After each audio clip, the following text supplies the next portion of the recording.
Welcome back, everybody. So today we'll take a quick look at how to build a website. With all the e-shopping, e-commerce, all the social networks, a lot of things are moving online, and some of you may want to start a website and see how you get on, and sometimes you might just want to start one just for the fun, just for yourself. So today we'll take a look at how to build a website. And first, before we start, if you don't have a website and you've never done it before, first thing to get is your web hosting and the domain name for your website. So literally a website name. So I'm not here to sponsor any websites or any hosting services. I'll show you which one I use and how I use it. But when you're starting off, I do recommend you do some research. And the easiest thing to do is to go to Google and just type top 20 hosting providers, right? And that will come up with quite a lot of search. And if we go, let's say they pick the first website, we'll have a look, right? So as you can see, there's quite a lot, and there's GoDaddy, HostGator, Bluehost, iPage, and so forth. And different websites will give you different ratings and everything. So, but when you are searching for a website host, there are a few things to watch out, right? And they're not expensive. They normally range, sort of from about few dollars a month to about $10, $15 a month. But a couple of things, you should watch out. And I use, for example, TMD hosting, right? So, and I'll show you what to look out for. So if we go into web hosting here, right on their website, you can see that their plans. My recommendation is always go for Linux because it's easier to use. You have a nice cPanel, and it's also most of the web scripts are running on PHP and Apache, which is a Linux. You can still run them on Windows, but Linux is cheaper and a bit more stable. So what really to look for, right? So as you can see, most of them have like 3 or 4 plans, right? They start from $2.95 a month, $4.95 a month, and $7.95 a month. So one thing I always look at the restrictions on the website. So you can see first one here, it says only one website hosted. Quite often when you start into website building, you start with one and then you want to host another one and another one. So it's better when you're choosing a hosting is to look for something like unlimited websites. So basically you can host multiple websites on a single platform under a single account, right? Another thing to look out is for free domain, right? So it's good to get a free domain with your website, and you register it through the hosting provider, and basically it's all set up for you, so you don't have to do any DNS or anything like that.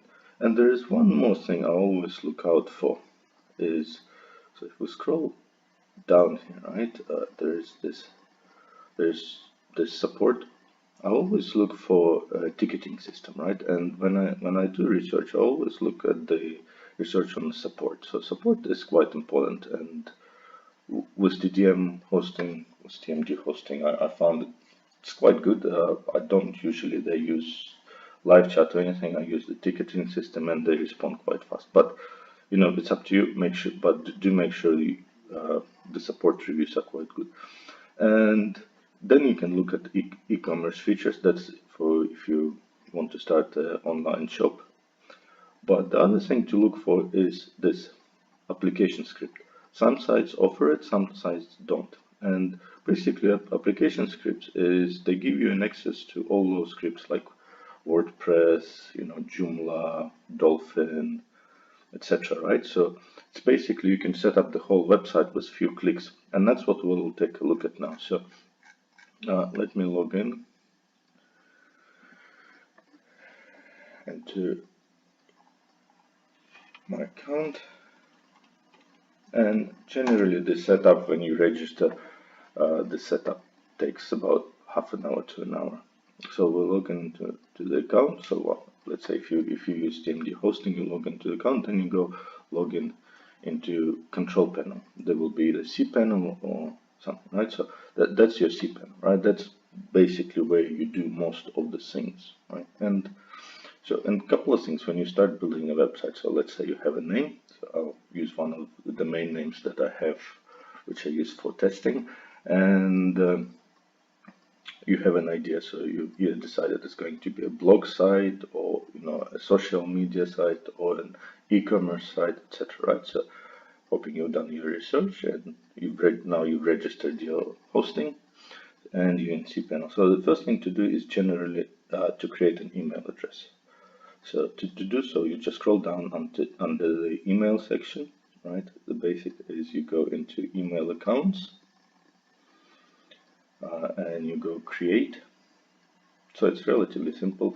Then you scroll down, you pick, if you have only one domain, it will be only one available. So you pick the domain you want, you type the username, and generally there's a couple of email addresses that you need to create for most of the sites. One is being admin email address, and the other one being support email address. So in this one, we'll create admin, right? So you type in username admin, and you type in password. So I'll type in password, right? And you click create, and that's it. Email address created, and then you go back to cPanel. And now we're going to install a website. So for this video, I actually thought which website to install, but we'll probably install the WordPress, which is a blogging system, or also can be used for e-commerce and quite often used for drop shipping. So when you scroll down right to the bottom of the cPanel right here, right, you have the app installer, right, and here you have all the sections for of different apps that you can install, or different websites you can install. So let's say we'll click on blogs here, right, and it will take us to a panel with all the apps. And as you can see, there's quite a lot of categories here, right? So you have blogs. If you want, you have social networks, so you can install different social networks. It gives you obviously ratings, and you can run some. You can go see the demos of the things and everything. But for this purpose, for the purpose of this video, we'll use WordPress. So WordPress is under blogs. So we'll click on WordPress here, right, and it takes us to the installation screen. So here you can select few things. So I have few installed, right, already. So manage plugins. Let's see. Okay, so nothing here. Okay, so you can also see the demo, the ratings, the review import anyway. But we're going to continue with WordPress, and we'll go quick install. So it's simple.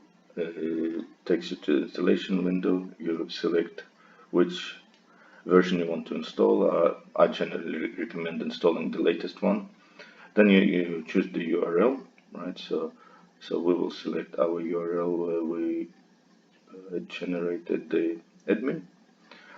Then directory. So directory is something that if you're running your main site, I would recommend leaving it blank. Purely because it's better for Google, and it's easier for redirects to work as well.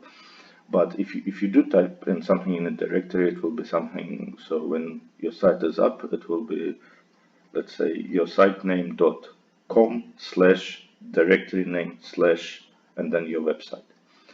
But if you want your website to be accessible from your site name.com/, then leave the directory part blank. Then we create a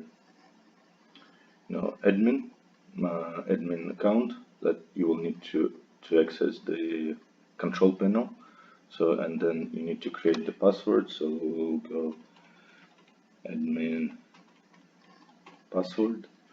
I'm not hiding this, so this site will be deleted anyway after the video. So but make sure your password is strong. And then you have your email. So the good thing is we've already created that one. Then you have an option of selecting loginizer, which limits the login attempts. So if there are 3 incorrect login attempts into your site, it will basically stop the login. So you click here. All right, that's generally. And then if you want a template, any specific template, you can go through, look at different templates to install. Right, so let's say let's pick this one, right, and then you click install. Right, and it takes I would say not more than a couple of minutes, and your website should be up and running. So we'll just wait for this, and yep, so it's done. So the website is now installed, and it gives you a couple of things which you do need to remember. So your obviously URL to your main site, and then your URL to your admin panel, right? So if we go to let's say to this one, and you can see the template was selected, and the website is up and running, and you can now start loading the data into it and posting into it, right? And if we go to the admin panel, it will prompt you for your, well, it didn't prompt, but it generally prompts you for the username and password, right? And once you do that, right, you will have this admin panel, and it basically shows you the status of the website and everything. So that's it. It's basically setting up a website in under 5 minutes. And one last thing I do want to say is any website you can think of, you will find the apps here. You have forums, you have even to the point that you have things like let's say if you look at this one, see like Clipbucket, which is very similar to YouTube script, so you can run your site similar to YouTube. Different ERPs, you can build your ERP system. You have your e-commerce, have different cards, installations. So they do come with quite a lot of software, and basically just a few clicks, and the site is up and running. And then it's literally up to you, to fill in, the data and customize your site. So that's about it for setting up a website. As you can see, it's simple, nothing to be scared of, and I'll probably do a few more videos on, setting up an e-commerce site or forum site. But for this video, I think that's about it. So thank you for watching. If you liked it, please subscribe, please give us a like, it always helps.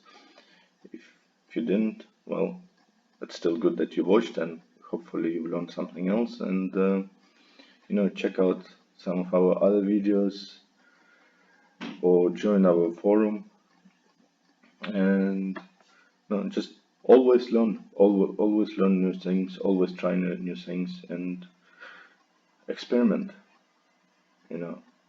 Ideas is the key. So thank you for watching. Take care. Till next time.